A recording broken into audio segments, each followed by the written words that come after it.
Wiping the slate and completely starting over is sometimes easier than trying to fix a system or project that has countless problems or issues that feel impossible to tackle or fix. Forget the history of how something has gotten to where it is and just start over, because the mountain to overcome all that seems impossible or so far off that it isn't worth the effort. This is possible and easy to implement for things like writing a script for a video or maybe a quick drawing, but it comes to a point where a system or project has so much held up by it that it is actually more work to completely start over from scratch or outright impossible. Our transportation infrastructure today holds up everything from businesses to emergency services and has been built upon and changed for hundreds of years to the point where it is hard to see where one project has begun and another has ended. It is possible to at the same time recognize the impossibility of complete and total change overnight, but also see that change is needed. Understanding the past can help to look at problems that are lasting today and try to use this knowledge to help instill positive change. Many problems of the day exist due to something from the past, and roads are often a perfect example. Many people use freeway and highway interchangeably, but the difference between the two is slight. Freeways are a highway that have controlled access, so the standard on and off ramps that you use to get on, while a highway doesn't necessarily have to have controlled access, with the perfect example of both being California State Route 126. This highway has countless side connections to many farms and businesses along the eastern portion heading to Santa Clarita, including going through towns such as Fillmore, but on the western portion towards the ocean it turns into a freeway with controlled access.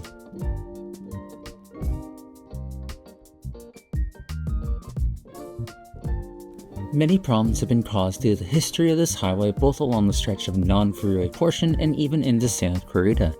The initial intention of this road was for it to be a freeway for the entire stretch of it, all the way through Santa Clarita and connecting to the 14 freeway. Back in 1985, when this plan was in motion, the annual average daily traffic was around 13,500 vehicles daily, with the plan changed to help better accommodate this traffic demand. Looking to today's traffic load, it has shot to a high of 51,000 AADT one way. The other direction adds another 49,000 AADT, so why did the project never go through? The answer for many failed projects: money and people. State budget issues during this period for looking at a project that was going to cost $283 million on the low end and $307 million on the high end put a delay on the project. That's $631 million and $684 million, more than double in today's money. However, the final nail to kill the project were the freeway protests. People that were looking at losing their homes to the required land for the freeway, people worried about crime and noise, as well as decreased property values, as well as environmentalists that were against the destruction of some of the wetlands in Santa Clarita and the Santa Clara River. While the final project never went through to the construction phase, there were some other portions that were prepared and set up in advance.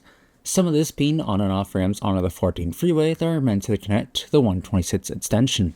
A bridge was also built to act as a crossing over the 14 freeway, which is now turned into a one-way bridge due to demands from nearby homeowners. What was supposed to be the continuation of the 126 has changed into Newhall Ranch Road, which has high-speed traffic with high number of lanes and many roadway crashes.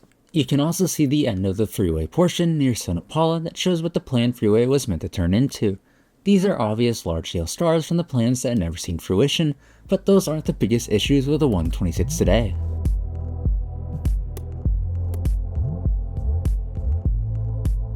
Freeways are built with only one thing in mind: getting cars from one place to the next as fast as possible.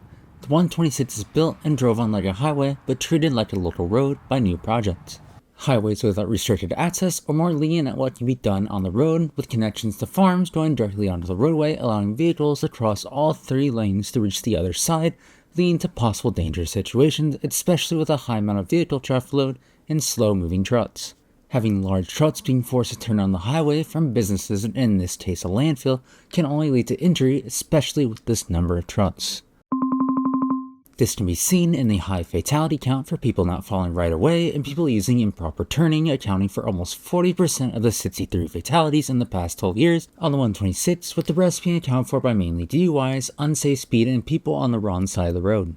This high vehicle load is not the major problem though, as the road is built with long stretches that encourage high speeds, and many vehicles don't follow the 55 mph speed limit posted, increasing the likely dangerous situation that leads to these fatal situations. Drivers choose to drive at the speed they feel comfortable, and when provided a straight open road with few obstructions along the roadway, they will choose to drive at higher speeds more accustomed with freeways.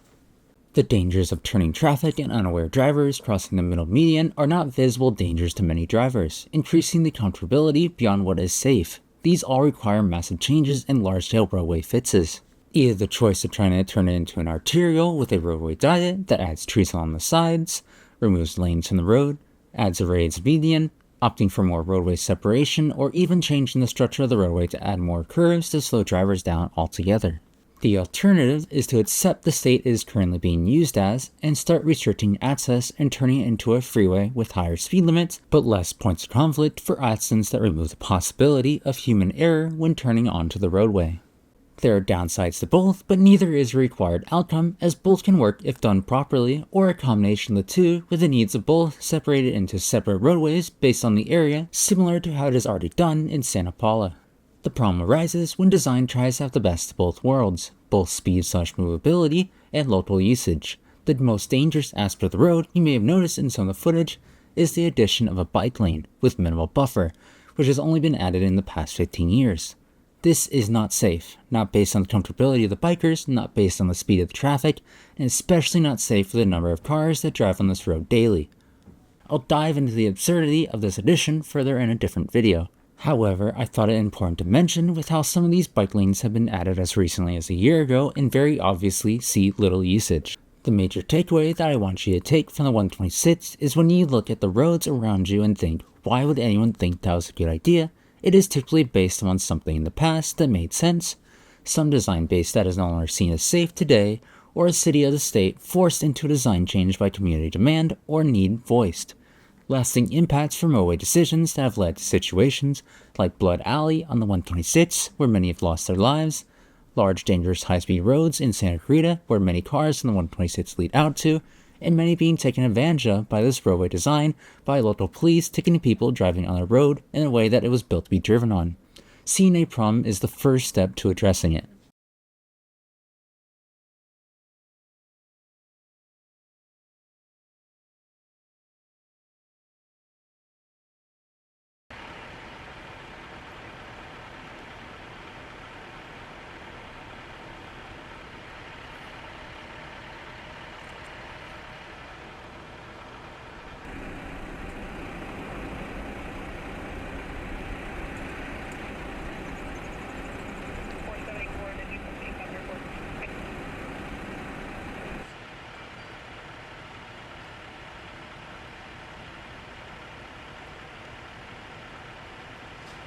One out of 11,